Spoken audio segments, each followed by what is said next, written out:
Technical issues that are being worked out even as we get going.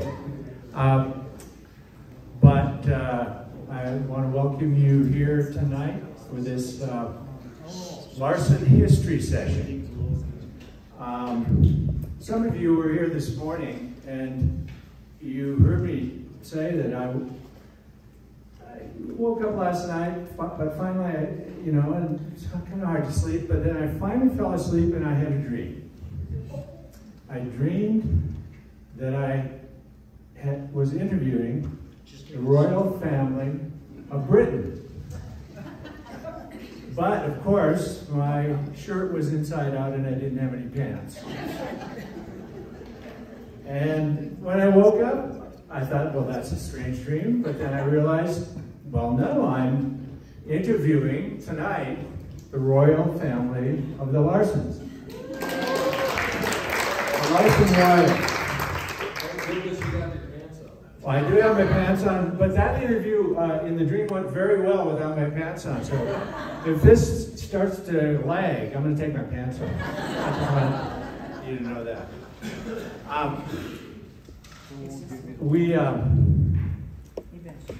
We're so happy to have all of you with us. It's just a marvel and a blessing to have Evelyn, Lois, Floyd, Bonnie, Eunice, Merle, Dolores, and Ann all with us. Thank you for doing all the right things to get you to these wonderful ages that you're at right now. What we want to do tonight is learn a little bit more, especially about Leo and Gina. The reason we're all here is because of them. They are the parents and grandparents and great-grandparents of many people here, and many of you are spouses of their grandchildren and great-grandchildren and children. But I don't know much about them, or I didn't know much about them until I started to do a little bit more research for this session. And I had a brief period where I knew my grandfather, Leo, but there was never much of a connection. And so I'm really happy tonight that we can sort of explore who these people were and who brought us here together tonight. So what I want to ask, oh, here's my laptop. Now I can find out what I want to ask them. Well, I'm not sure I need to, but I will pull it up in any case.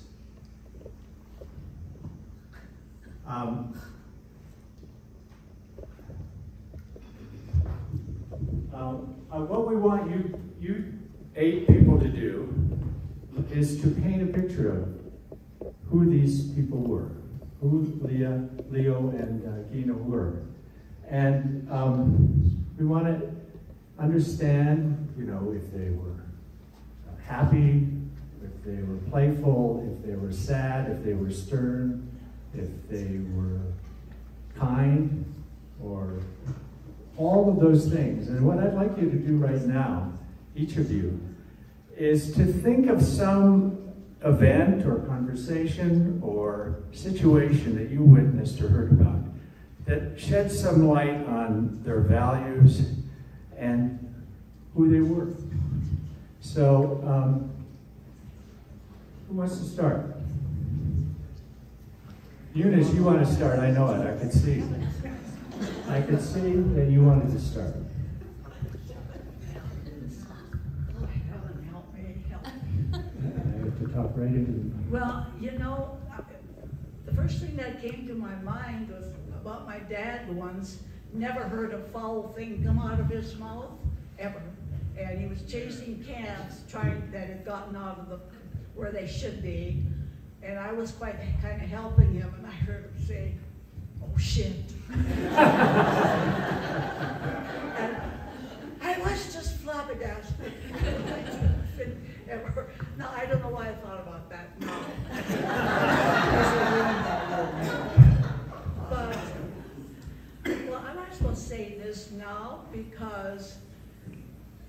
and they'll probably agree with me, it's not that I don't think I remember him saying, I love you. We just didn't do, Norwegians didn't do that anyway. Other people might have. But we felt it, we knew it. And for instance, Grace and I are teaching school, staying at home at this time, and my mom, we were of age. We could have had an alarm clock, I think. But she'd come up the steps, and I bet you might be surprised. She said, well, girlies, it's time to get up. Well, that's not Mom's language either, but it was so sweet. And besides that, she made our lunches. I mean, she only milked the cows and made breakfast. Who are we? Anyway, now that just kind of flips to my mind, and I might just, might get another whole area, but at the same time, I'm teaching school up in the hills, roads and all that, and I was staying at some place, Monday through Friday, but it just killed me not to get home on a weekend, and roads weren't open. Dad came all the way up past the Peace Garden Road. I met him. I was walking with suitcase, my dirty clothes, I imagine, and all that way to pick me up. They could have said, stay where you are, that sort of thing. Okay, those things just came to my mind that they didn't have to say, I love you, because we felt it all the time.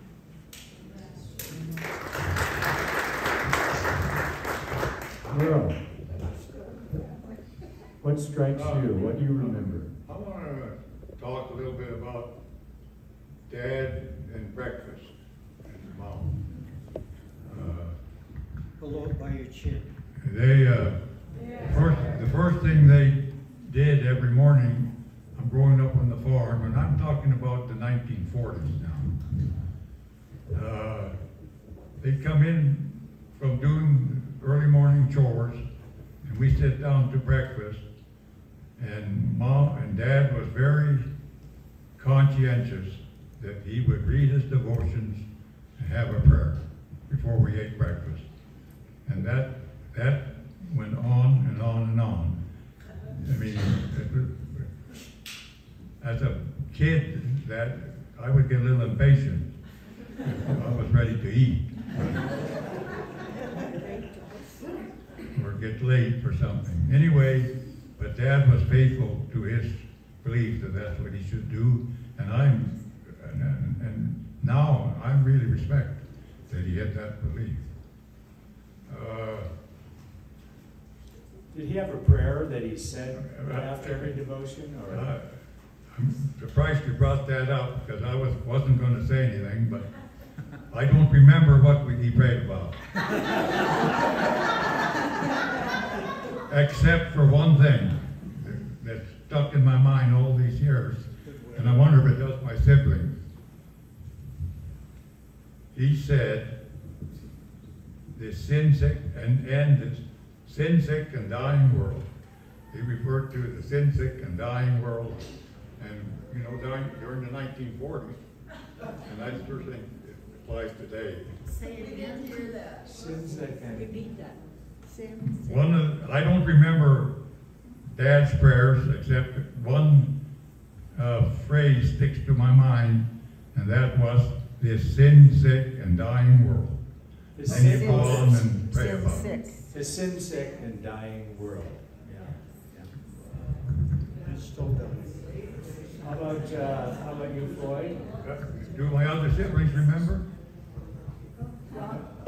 I don't remember that. I remember the breakfast sequence of things, and once in a while it would be the Lord's Prayer, but usually it would be in that bit. I don't remember that. And Isn't there a prayer in the devotional book? Mom, you have to grab the microphone. I think maybe there was a prayer in the devotional book. Maybe just It was always I spontaneous. think not. I think the devotional book ended with a short Bible verse. I remember spontaneous prayer each morning. Of course, there'd be some, but I think it was for the day, the family. But a lot of times he's looking down and it sounds like a mumble. We didn't hear it all. We probably didn't listen real good.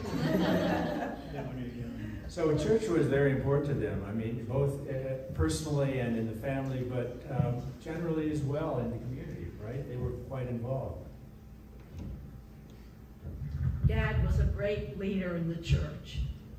Back then, there was always a prayer after he sung it, or to kind of begin, and he nearly always, then his brother Arthur would sometimes, and then when Leo came older, Leo did a lot of them. And that's why it really hurt me one time when a later pastor we had called him, well, a hypocrite, but what word did he use? I can't remember. Maybe because of him standing up. Praying in public, They like asked, the Pharisees. they asked for, prayer, and nobody stood up, so he would. That's my. And your mother was the church organist, right? She was a musician, yes? Mother was an organist and pianist, but she did not sing. Interesting. Isn't that right? She did not have a singing voice? No, and it made it worse because her brothers made so much fun of her whenever she tried. I heard her say that so many times. So Evelyn, you told me a story earlier about your mom and the piano, and you were playing, weren't you? Oh, I was taking care of Mom, and she was dying from cancer, and I would give her a bath every morning and put her up in a chair, and then I would go to the piano and play hymns because I loved doing it. And then she told me, please stop that. So much noise. And I just felt so bad that I couldn't have realized that before. But I think for those of you who don't know, Gina died in 1951 yep. At the age of 61. 61. I had just finished nurse's training, so Of colon I cancer. felt like I was the one to take care of her, so that's why I was there. But Let me ask you about who was the boss? there's no doubt that her dad was boss in his mind. But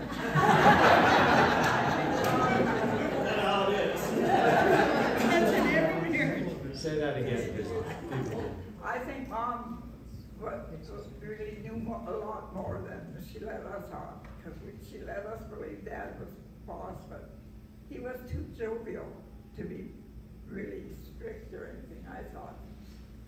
Would you add anything, Lois? I kind of felt that Closer. he was boss, and they talked things over, even though not much in front of us. Never. No. But he was very hard for him to make a decision. And so if he did make a decision and it was wrong, why then he had Mom to blame.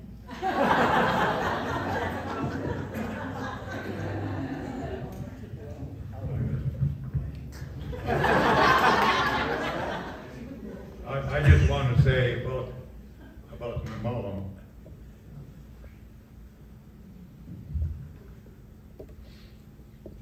I don't ever do this. What happened to me? Yeah, It's okay. it's all right. I do it. I think it's a Larson thing. Yeah. Getting very emotional. With the mic. I think, come on, Earl. I think that my mother was the hardest working wife that ever was. And I want to tell you what.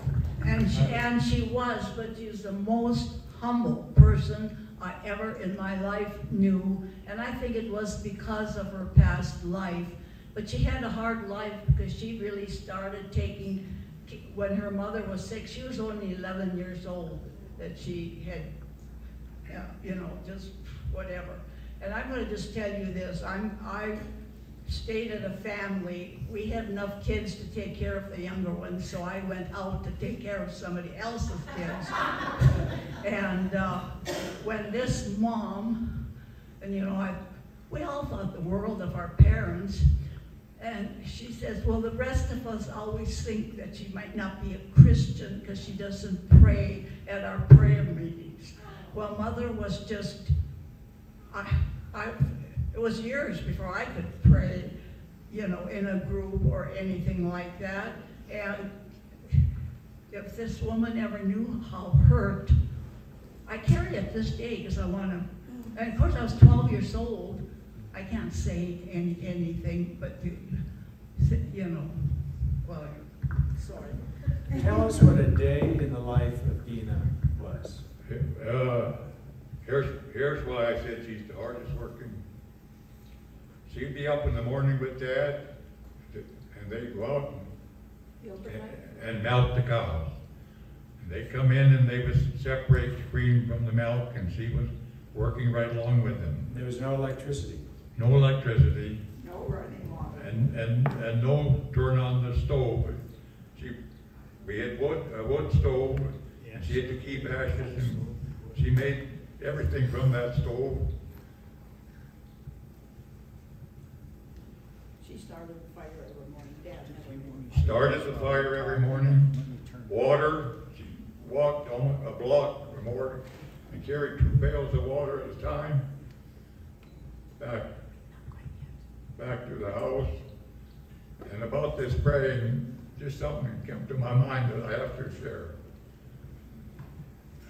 Once in a while, Dad and Mom would sleep in the upstairs bedroom. In the summer, and so our bedroom was close enough. And I remember hearing my mother whisper her prayers at night that would be overheard into my room. I didn't hear what she was saying, but she was praying, and she was a Christian woman. Tell us some more about her day.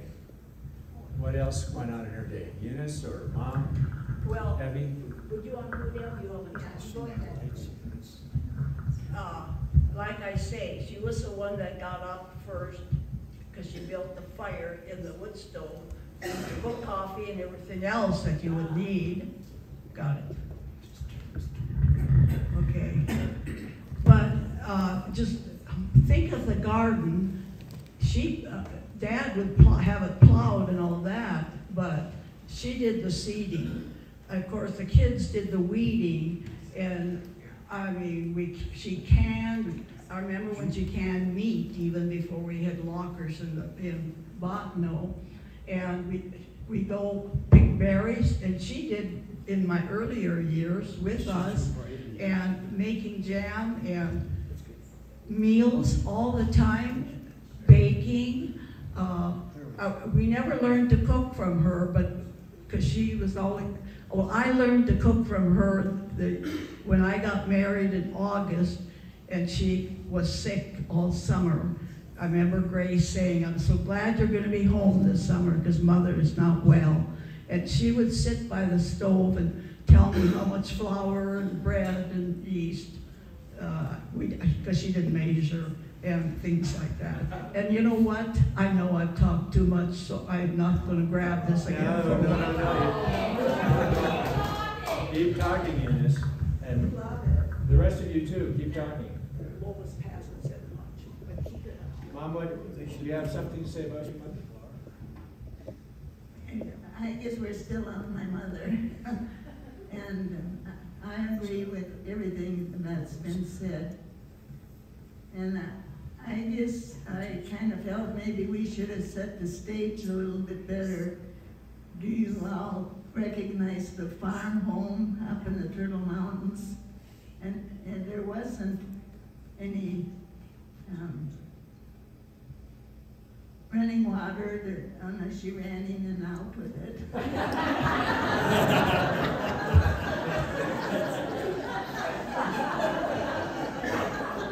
And it wasn't only the cook stove we had to have, but in the wintertime there were 3 stoves. And the boys got to stay real warm in their room upstairs because they had the chimney running through.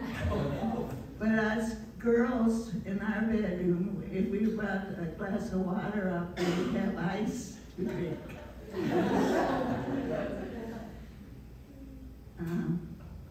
Where's this leading me? I have no idea. You were setting the scene, and that's Lois, good. she Yeah. sewed for besides our cousin, sewing. Oh yeah, she was an accomplished Seamstress. seamstress, so she kept us in nice clothes because she could take somebody's hand-me-downs and adjust it to us so that we felt well dressed.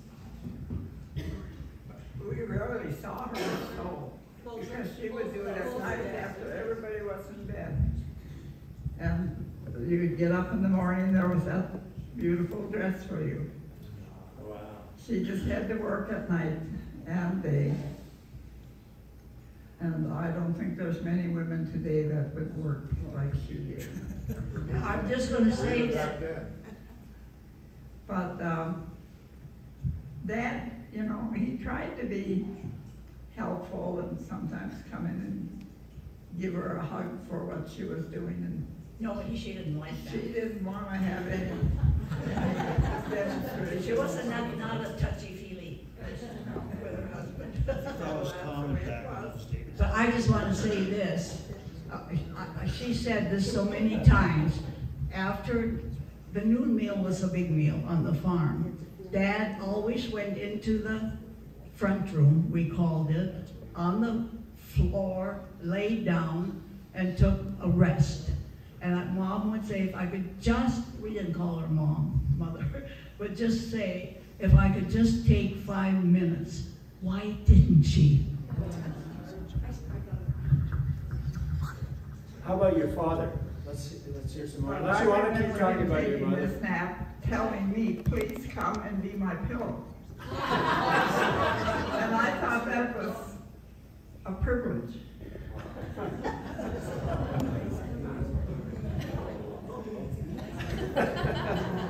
And you got a nap too, whether you wanted it or not.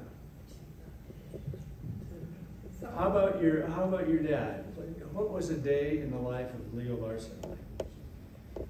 Well, he was a farmer, and I have neighbors in Edinburgh that talk about getting up at 5 o'clock in the morning. And I never thought of Dad as one that got rushed about getting going. And he took his rest. And, you know, I guess I'd have to say that both of them, in a way, honored the Sabbath day. At least they didn't do anything more than what was necessary. But what were his responsibilities? He was a farmer. Both parents milked the cows, right? In the morning, Parents and the kids. and the kids. And I don't know just what age the kids start, but I do remember, just faintly remember it, but I remember it. I don't know how old I was in Floyd, but Mother come in after milking the cows and said something to the fact, I don't know why you boys aren't out there helping us, but Dad don't think you're old enough. I have to tell you that I milked morning and evening when I was in the 8th grade because I had this little baby brother, and I would rather go out and milk than try and take care of things. I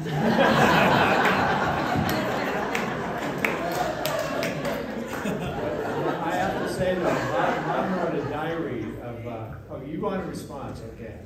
Fair enough. A little bit on the same subject.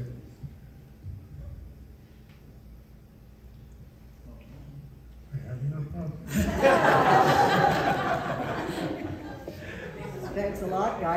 down the next generation too, Yeah. you know. But it was summertime, busy time. We were milking a full barn of 16.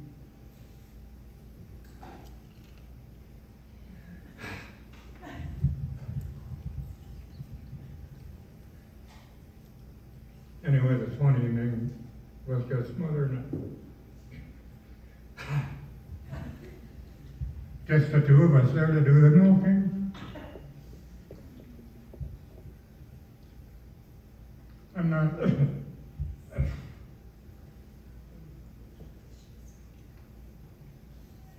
I'm not sure if I got my half of 8 or whether she was outdid me about one more than I did.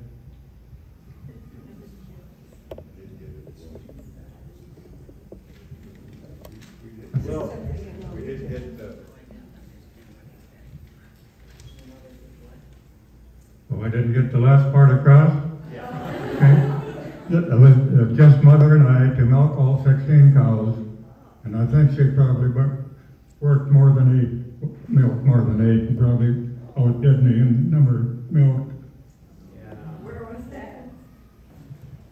That was probably thrashing time or something like that.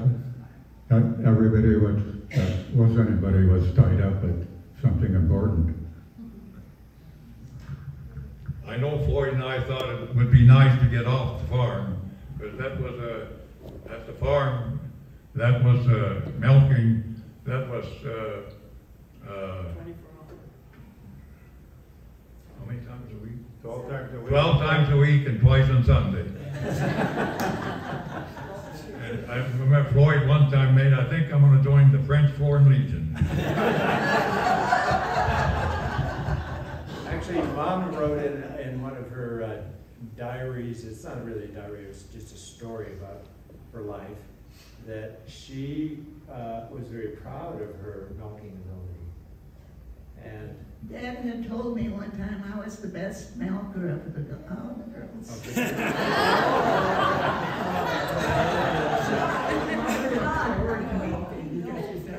That's when she organized her day. And she decided on what she was going to cook the next day.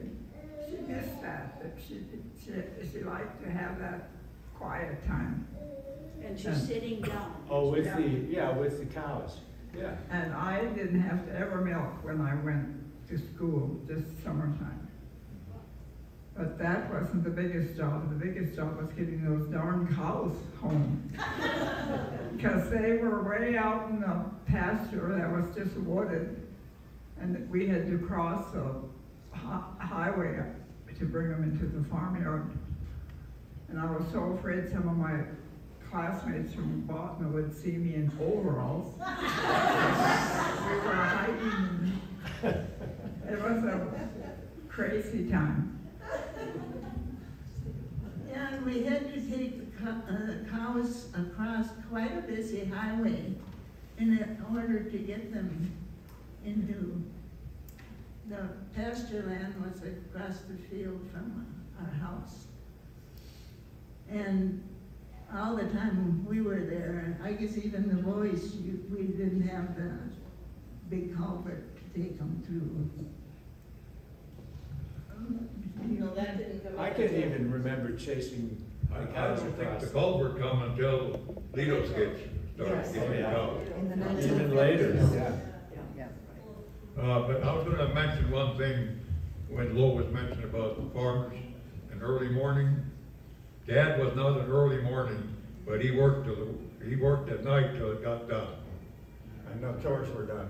and the chores were all Milking were done. done. And We never got up before 6. Eunice mentioned that he never got up before 6. Do you ever remember a time when the two of them disagreed on something? And how did it turn out? They were disagreeing from us. So if there were disagreements with something. Get here. You know, I don't think I ever saw them argue, did you? But I do remember that one day, Mom went for a walk in the woods. And my memory of it, I don't know if it's correct or not, but I think a salesman was there that wanted to blow insulation into this old house. And Mom didn't want it because she wanted a new house someday.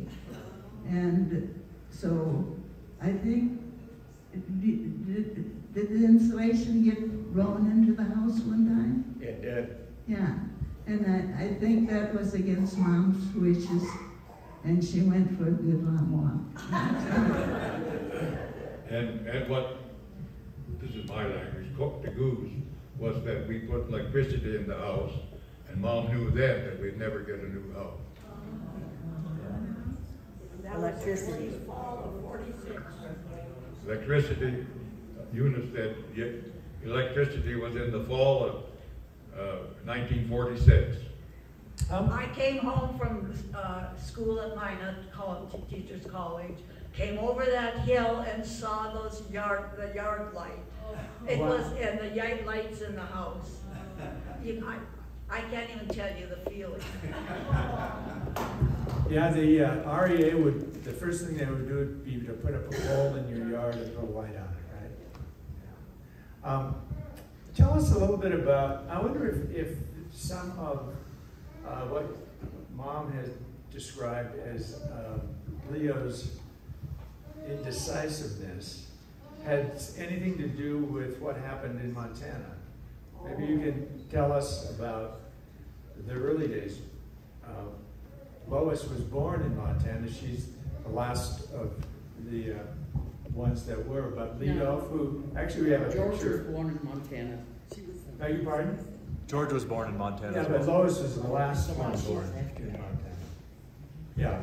Leo was born in Montana too, wasn't he? Yes. Yeah, Leo, Melba, George, and Lois. Yes.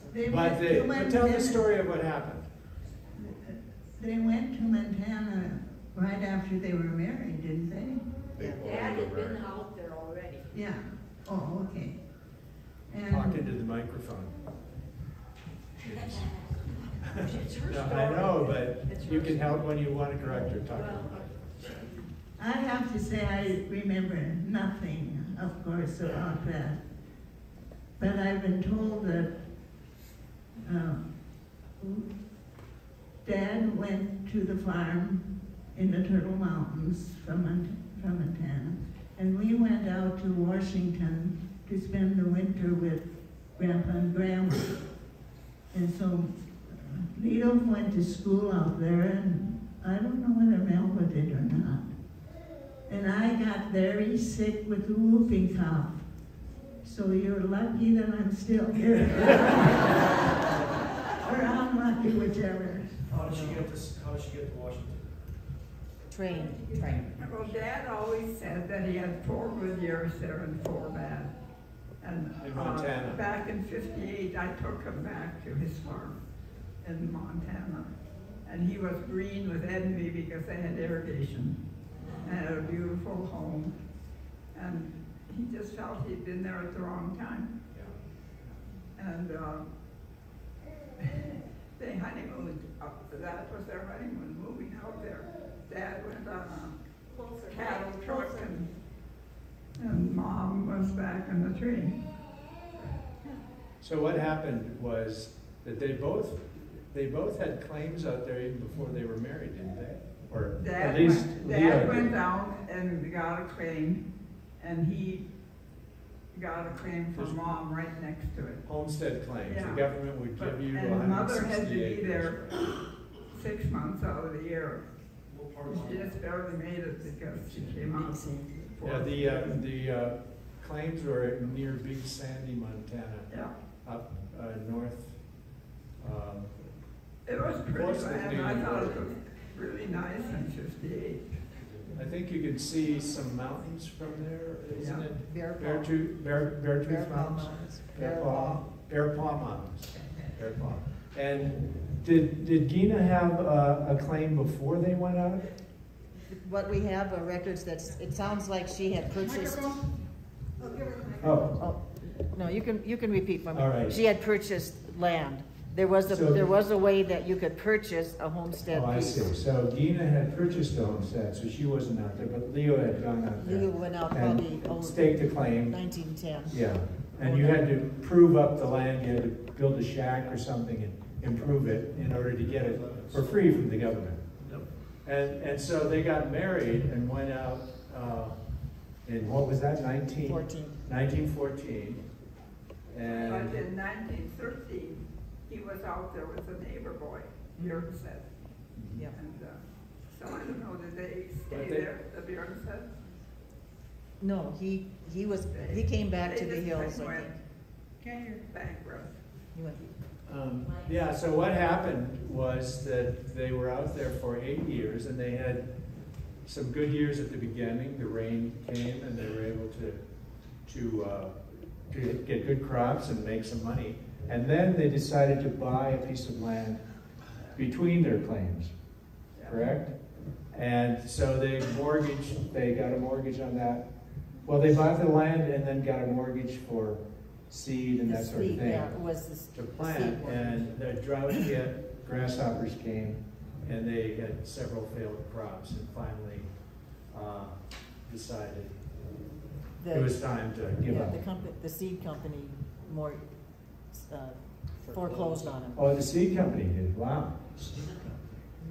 Because they couldn't repay them for the seed that they planted. Leo got in a cattle truck, I thought he brought the machines and the cattle car on the railroad, and came back east to the farm where all of these folks were raised. And for the winter, your mother Gina and four kids went out to Tacoma, Washington, where Gina's father and mother had moved. Yeah, and just to add, Herman had been left on the farm, and he was tired of it. He did not want to be the farmer. He was happy to see Leo and Gina. So there was, Herman was Sievert's brother. No, Gina's brother. Gina's brother. Herman had been farming the farm, was tired of it, wanted to do something else, so they were happy to see Leo and Gina come back to the farm. Wasn't Uncle Lewis also kind of a partner with Herman? They were two single men farming together? Oh, is that right? Yeah, the early years. Uncle Herman, Uncle Lewis, yeah. These were Gina's brothers. Yeah, I had it. Lewis later became a postman in mine.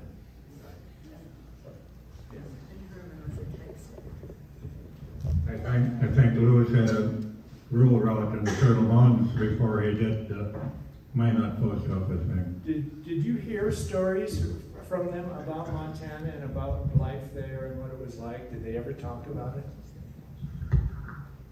They had one good friend that was there about the same time that moved to Oregon. And I remember when I lived in Washington, Dad came out, we went down and visited them, and they enjoyed it. But even though I don't ever remember Dad saying it, I feel now and felt for some time that it took a lot out of Dad. Yeah. Well, and I hate to say this, but I think it might have been one of the only times that Mom probably had a grudge or whatever, because I think it really bothered her that I don't know how I got that feeling, but I think nothing was said, that they just didn't want to talk about it, because especially my mom. Yeah. Maybe we should move on to, unless you have other things you want. I wanted to ask Dolores and Bonnie whether you remember either Leo or Gina, and what your first impressions were of them, and when you met them. Bonnie? Hold on, did that very close. Gina had passed, so I never did meet Floyd's mother. How about Leo? I know one thing, you liked fish and chicken. Fish and chicken at the same time? Either one. And you had to cook it as good as Grace did. That's all I really truly remember. How about you, Dolores? Well, I got a frog in my throat. I remember Leo coming out to Seattle, Washington with Evie, and well, I think it was Aunt Anna, maybe? It was one of your aunts. Was it me? No. Aunt, yeah. Well, you drove out there. And don't you remember when I served you liver? And she had to eat it to be, you know, she wanted to be nice. But anyway, I remember Leo visiting us maybe twice when we lived out there. We'd just been married. But one of the stories that I'm going to, maybe I shouldn't tell it, but I will, because it's more or less on me. That Merle was in the Army at the time and had some kind of duty, and it was on a Sunday. And so we went to church, Leo and I. And when we got there, this couple came up to me and introduced themselves. And I said, well, I'm Dolores Larson. And I said, this is Mr. Larson. They looked kind of funny, but they didn't say anything. And, I mean, it was just a stupid thing of me to say, but I wasn't thinking. I was young at the time. And so when I got home, I thought about, well, that was awful for me to say that. I bet, do you think that they thought that he was my husband? And, you know, there's been quite a few years between us. But anyway, Leo, in my mind, was one of the nicest guys. We loved having him there, and he was always welcomed. And I do remember him. Kim was little, a baby, or maybe a year old, but he'd sit in the rocking chair and just rock her, and he enjoyed that. And so that's my memory of Leo. He was just a wonderful man. So, and Andrew. Yeah. Surprisingly enough, I did not know Gina, of course, but I can share a memory with you of her.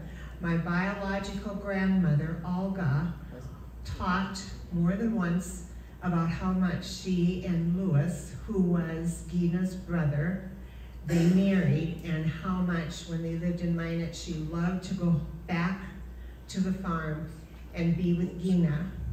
And I think they both had burdens that they carried in their hearts. And I think that their friendship helped ease the load that they carried. And it also surprised me to hear how young Gina was when she passed away. My grandmother lived to be 105.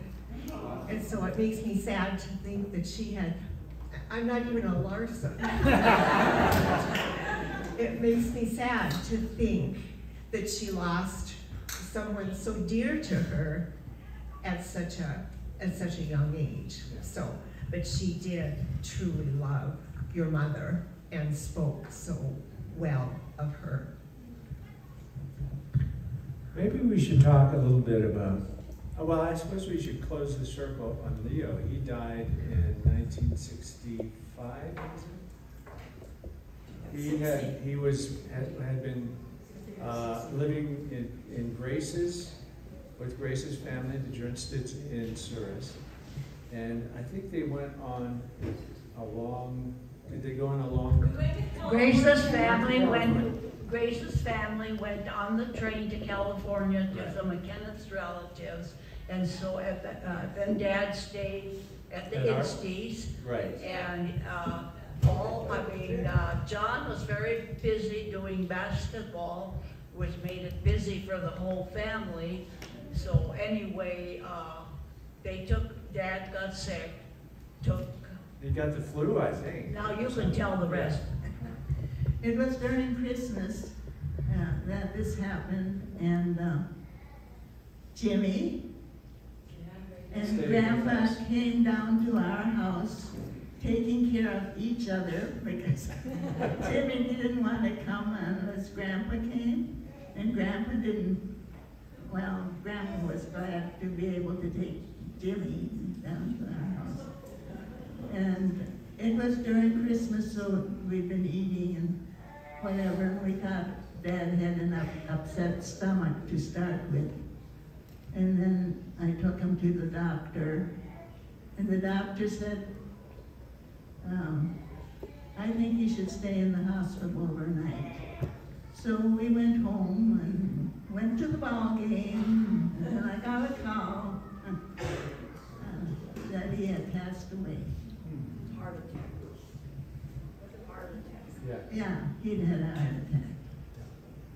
How old was he? He was 76. 76. 72, yeah. 76. 76. Okay, 89, this is 60. That was another trip that was tough for me because Dad was 76. Luther was 15 days old, and I had to leave him with a neighbor lady and fly home by myself. Yeah, you were in Washington at the Yeah. time. Yeah, Washington, D.C. It was winter, it was cold. Yeah, it was.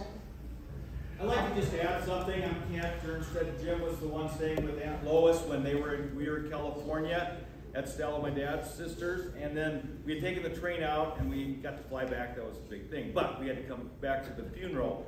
But Leo lived at our home, and I remember a little bit about it. He was downstairs and all that.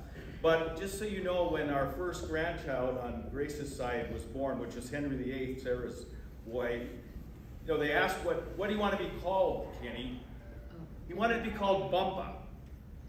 And everybody looked at him like, what did you say? I want to be called Bumpa. So after reading the round robins, I figured out what happened.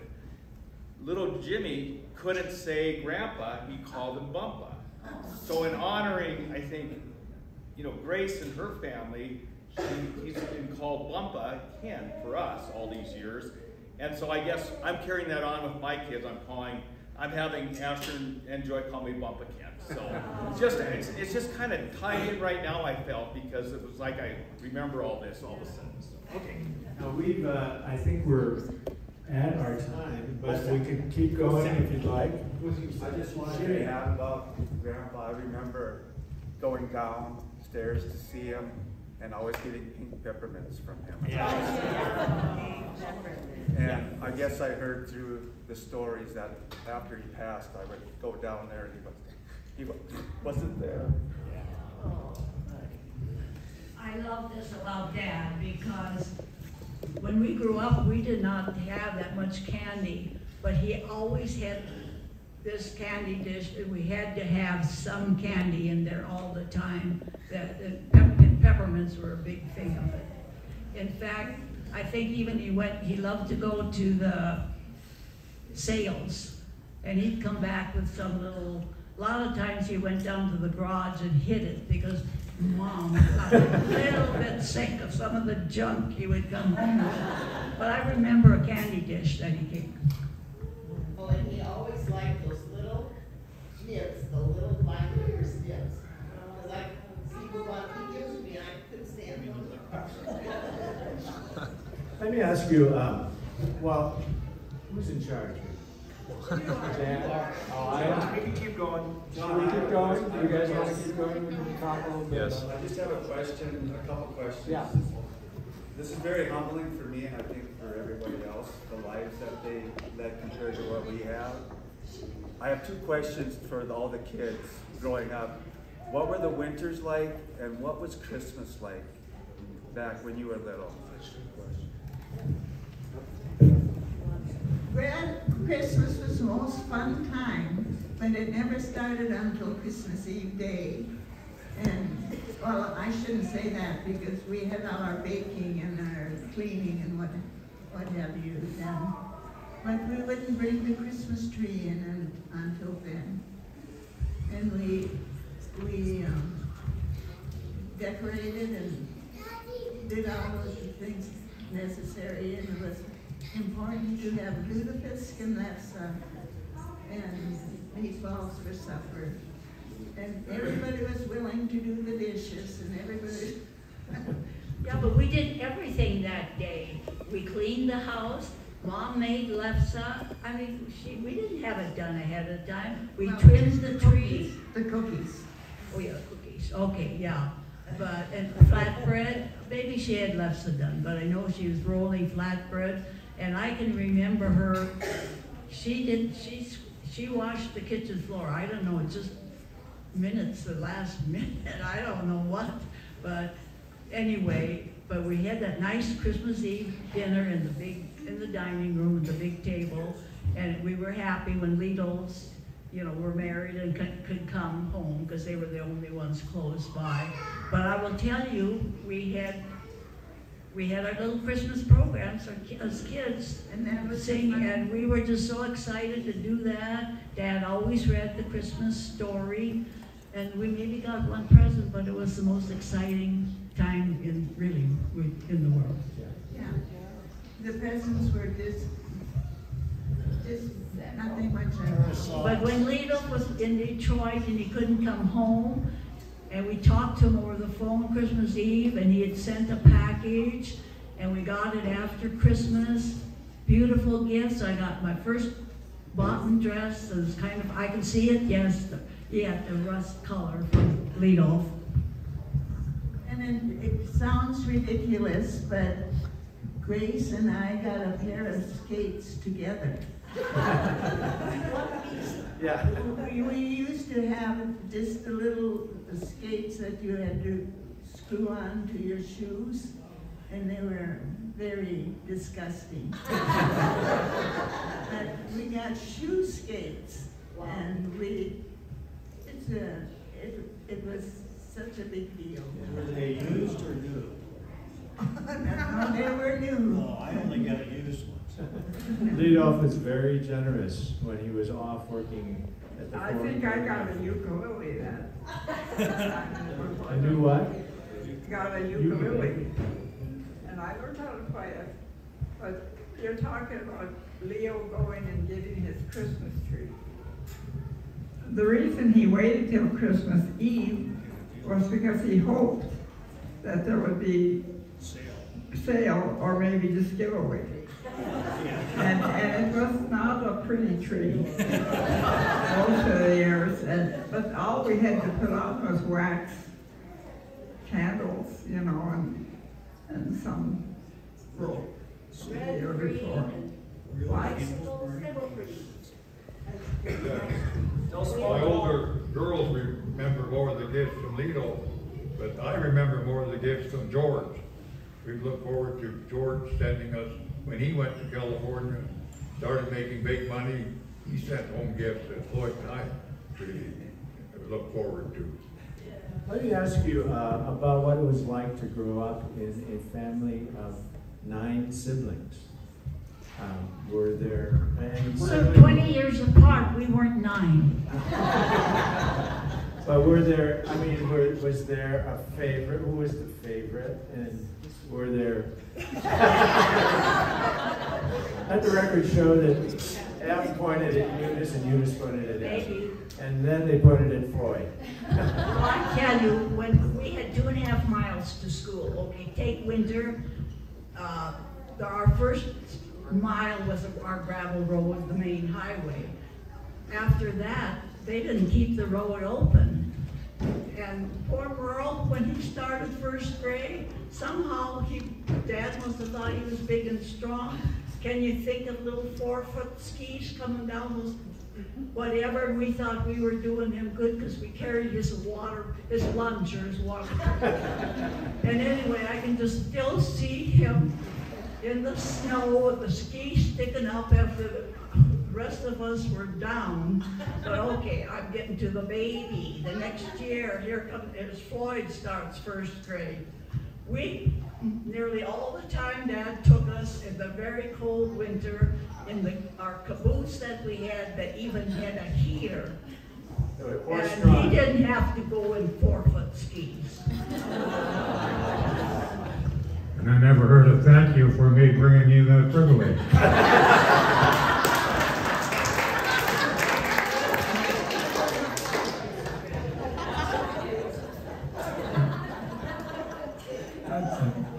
Kind of breaking a subject here, but I'd like to make a comment, especially to, let me try to get organized here again. For the second and third generation people out there, you've been hearing this story. You've got to be visualizing some very backward hill people.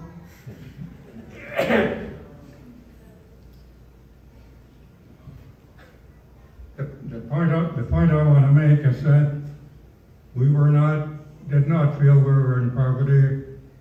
We were not marginalized, to use a more modern day term. We were the norm. We were equal or better to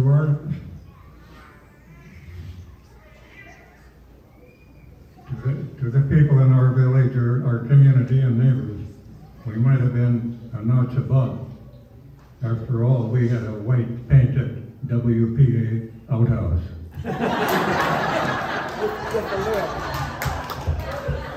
With the lid. With the lid. Any other, and let's take some questions if people have them. Doreen? Oh yeah, Doreen wanted to have Merle talk about the ice house. Cutting ice and putting it in your ice house. Do you remember that? Yeah, we had a ice refrigerator in the house for keep things cool in the summer. Ice box, yeah. Ice box, they called it. So in the winter, when the lakes froze up, we'd go down and saw ice, big chunks of ice. I think they would measure about 4 feet by 18 inches. And we started the ice by hand and hauled it up, and we had a little shack place that we would put the ice and cover it with sawdust from the wood that we lived on and for heat. So, I mean, we used nature to its fullest extent. And I hear the ice house had to go when Lois got married. Do you remember that? I thought when Eunice. What was it when Eunice got married? Oh, no, it was gone. The ice box went when we got electricity. And Yeah. it had to get taken down because Lois was getting married and Grandma didn't want that mess. Yeah, Doreen is saying the ice house had to go down when Lois got married, and they had a big party up at the house, a reception, right? And so Grandma Gina wanted to get rid of that old shed. So whose wedding was it when the log granary went down? I think there was kind of a trend there with each marriage that came up, we had to get rid of some shed.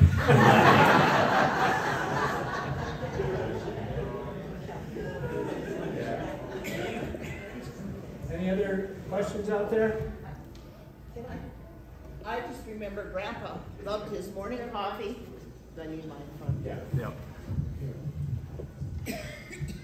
I had the privilege of living with Grandpa my second year of high school. We didn't have school buses, and I couldn't drive a car back and forth that 7 miles. But anyway, Grandpa loved his morning coffee. He loved his nibble bars, the Long Johns, and he would always have that at morning coffee. That was probably even part of his breakfast. And yes, we would have morning devotions where I would have breakfast and I would take off for school. But before that, when he would be at the house at the farm, and of course, I probably remember it from Grandma too. But anyway, coffee was at 10 o'clock in the morning. You had your coffee, you had cookies, you had something to get through till lunchtime, till dinner time at noon. And then 3:30 or 4 o'clock, you had coffee again. And usually then it was going to be a piece of pie or a piece of cake. to get you through till supper time, which didn't happen till after the chores were done. But anyway, Grandpa loved his coffee. Oh, and he had to have the saucer Sugar lump. and the sugar lump, and he would put that hot coffee and then sip it through the sugar lump. The other thing, he always said he liked real hot coffee in the summertime.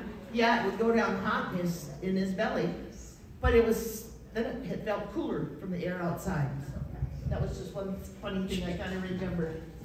I got this funny computer up here. I remember some unusual things. This is by the way, this is Doreen, Leo's. The oldest cousin. Yeah, and the oldest cousin in the third generation. And I'm closer to 80 than 79. So I'm catching up. Can you share a little bit about your brothers and sisters who passed away? Yeah. A bit of a story. Some stories about, would you share some stories about your brothers and sisters who aren't with us? Lidolf and Melba and George and Grace.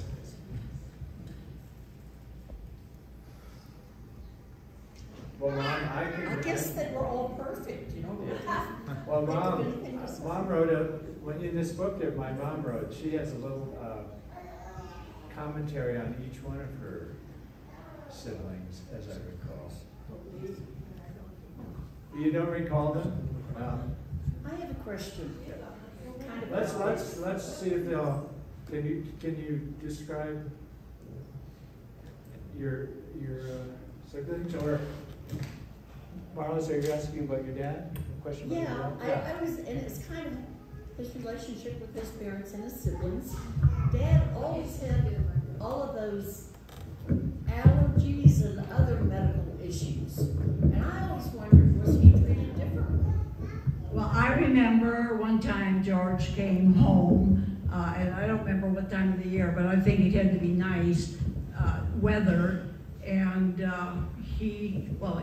anyway, I've never seen my mom so excited about any of us kids, but she just ran out and she just hugged George. I'll never forget it, and I don't know if that's the time when we told Floyd and said, well, this George is your brother, and Floyd said, George is my brother? Well, see, there's 20 years between them, so, he didn't grow up with him. But yeah, I don't know, George was the first one. Well, Melba went away to, and become a nurse, but George really went a long ways away, and he's with Uncle Herman and lived out there and helped take care of Grandma there. But I guess, one thing I remember about poor George was this: he's always rubbing his eczema, the poor guy, and anyway, he had to go to Rochester, and they gave him so much whatever that he lost sight from his eye, and so he went, and then so he was getting over whatever, and went out and stayed with Herman and whatever. But I just remember having a special place in my heart for George. I really do. But that's not putting down my others. I have the same memory of Floyd Merle in Lido. We were expecting Lido home, and Merle was laying on the floor looking at the family picture, and we said, well, Lido's your brother. And he said, Lido's my brother? Lido's my brother? And anyway, the same feeling, I guess, that they didn't live with us, so how could they be the brother? Yeah, okay, and just getting down to a younger one. I'm sitting by Brother Merle. He was the most whiny, whatever kind of young kid you could ever think of. And I could just, he had a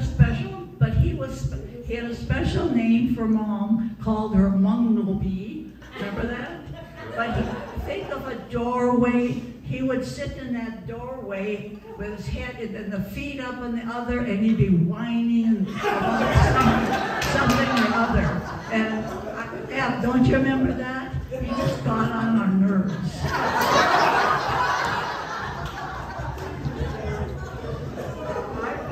I knew that I came from a big family, but actually, only people at home were Eunice and little Grace, but I don't remember Lois. She was 8 years ahead of me and never went to public school with me or high school. So it was Grace and Eunice and me and Merle Floyd that I remember as a family. And you asked me one time, John, if I thought I would be a different person if I had not been raised on the farm. And I would say, living with my family, any place, I'd still be the same person.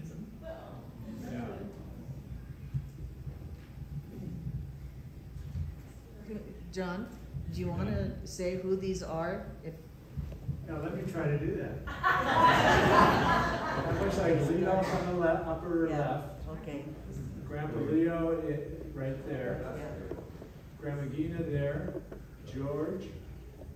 That's Grace, is it? Yes. Yeah. Lois. Yeah. Mel. Eunice. Eunice. Eunice? I've heard that. That's Melba. And that's Evelyn. And that's Merle. And that's Floyd. And Floyd was so cute. It's 1939. 1939. You know, I'll relate one story that I remember from my mom's little book about George. She said, George really doesn't have much use for me. I think he wanted to continue being the baby. And he was not very happy when Lois showed up and he was no longer the baby. That's the story that I was told, that he didn't like not being the baby. Let me show that. Any other comments about your siblings? Oh, here, look at all these pictures. That's Leo, George, Melba. Leo in the middle, George on the left, and Melba. Yeah. And puppies. In Montana. There's a lot of George that's here. Can you tell us some stories about Grace? That has to be in Montana then, right? Yeah. How about some Grace stories? Mom, you and Grace were big playmates, weren't you, for most of the time when you were growing up? Yes, it seems so. And I guess I'd have to admit that I was the one in charge. But I can't remember that we had any real spats or anything. Well, Lois, you were the one that gave us arm squeezes that nearly stopped circulation. You got it. That's because she was milking cows. Big grip. Well, Grace and I became very close when we were both teaching up in the hills. And Grace always was way up above me, and she, you know, I think maybe we made $150 a month or something teaching, and I only tithed after taxes, but she from the full amount, and she liked to make me feel a little bit, I don't know, and then when she'd send a check over to, was it Fuller, some gospel, whatever, she did give me guilt, that's for sure. I don't know if I should tell this about Grace, but most of us know it. You know, she was out working in California during the war, I thought it was, but anyway, when she came back, well, she had about 5 girlfriends that they were very close to, and so they started a round robin, which I think gave us the idea for ours. But Grace did not have much to write about, She made up stories that she had a wonderful life and all and I mean, she admitted it. She admitted it. She had to write something, you know. I don't know when that died out. So here's Grace on the right, and Eunice, you got you in the middle, and Al, and you're on the left. Now the big laughs. You guys are well turned out there. Very fancy.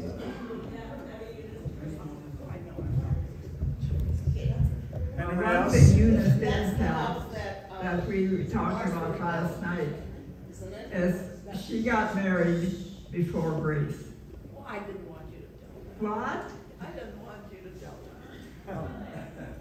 And Grace refused to go to her wedding because she was younger. And Grace's excuse was to stay home with Mother because Mother was very sick at that time. But every one of the ladies' aid ladies would have done that.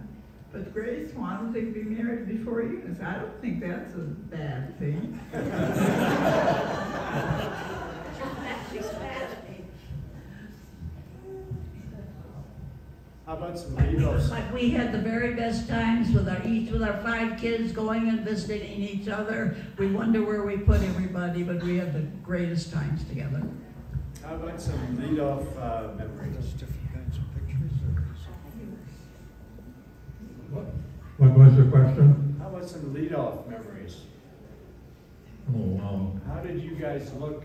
Did you look at him as sort of a second or role model? Did you want to do what he'd done, go off and make your money in the big city? I guess you did, because that's what you did. Well, but it didn't work for him, did it? No. I mean, to put it bluntly, I guess we, at some stage along that transition from Leo to Lidolf, we looked at him maybe as a second father, but not really, in my opinion at least. It was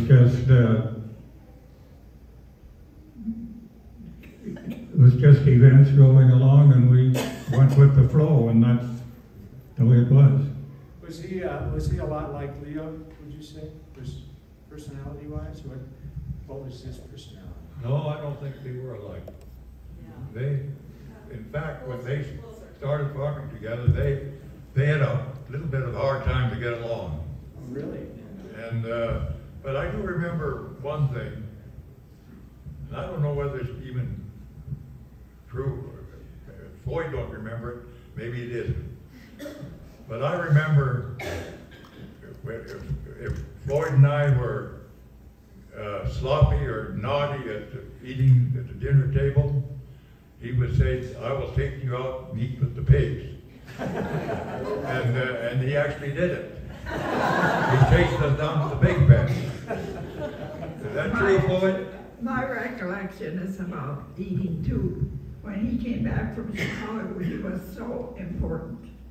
And he said to us, "I want you each to chew your mouth full 32 times. and that was this torture for me because I gobbled.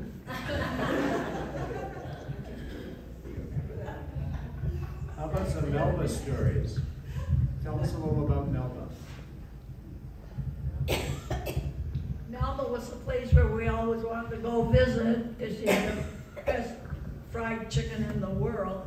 That's when she got married and stuff. And of course, I thought the world of Royce, but he's the one, I mean, he called me turkey egg and made me feel like, I mean, when you're an early teenager, you don't want to be remembered like that. But, you know, I really don't remember Melba living at home, so my memory of her is after she married and man alive, I wanted to go, even when I was teaching, I'd go and spend some time in the summer with her and with them. And I remember, you know, when David was a baby, and I just couldn't stand that she would barely cook the egg. It was raw, I thought, feeding him, but I loved to take it. But Melba, I don't think she ever had an unkind word for anybody. You know, and I think her kids would say the same thing. And she was just, she never, I'm trying to think, she had one complaint, but I can't just remember what it was. But she just worked, no, she worked hard. She worked hard too. She was a registered nurse, right? She was a registered nurse. After her kids kind of moved away, she went back to work too for a while. I remember her, and I don't know,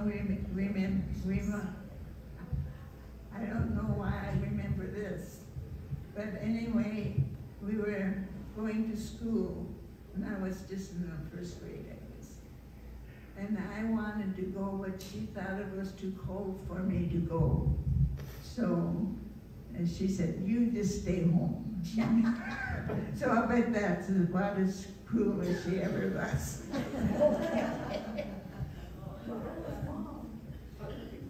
But I did go to school, and we did make it okay. Well, thanks to all of you. This has been just a wonderful evening, hearing these stories and getting to know Leo and Gina much better. Can I say? Yes. I guess I have to say, not only for Leo and Gina, but also for our forefathers before that. I think we have a goodly heritage. We have the heritage of someone that believed in God and lived in a way that was a benefit to the world. And I see that our third and fourth and fifth generation is following that way too, and it makes us rejoice. And I think the reason we can all get along is because we live in the idea that there is such a thing as confession and forgiveness. And God's love is what we would want to spread throughout this wicked world. Amen. I know we should quit there, but I just have to say this because I always, completely respected Dad, that he knew everything. But after Lois graduated from Concordia, she didn't think the same way. And I could not believe that anybody would have the guts to not argue, but kind of argue with Dad. And she probably had a reason, but because I think she thought he was too judgmental. Well, now, again, thank you so much, and thanks to you.